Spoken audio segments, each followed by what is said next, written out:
जो लोग MS office पे काम करते हैं ना, मतलब जिन्हें अच्छे से MS ऑफिस आता है, ऑफिस मतलब एक्सेल आता है, वो ना फ्री में काम स्टार्ट कर सकते हैं और $500 तो आराम से कमा सकते हैं। लेकिन इतने मसाइल हैं हमारे पास, हम फिर भी काम नहीं करते और फिर रोते हैं कोई हमें असल बात नहीं बताता। आज तो मैं सारी असल बात बता रहा हूं आपको।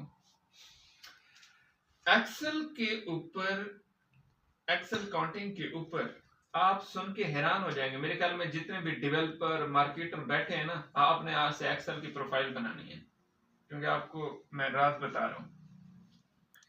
एक्सेल के ऊपर जितना एक्चुअल कंपटीशन है वो है 93, 100 का नहीं घट टोटल बंदा बैठे थे, मतलब 93, 93 इतने एक्टिव अकाउंट है। अच्छा, कितने इन्होंने ऑर्डर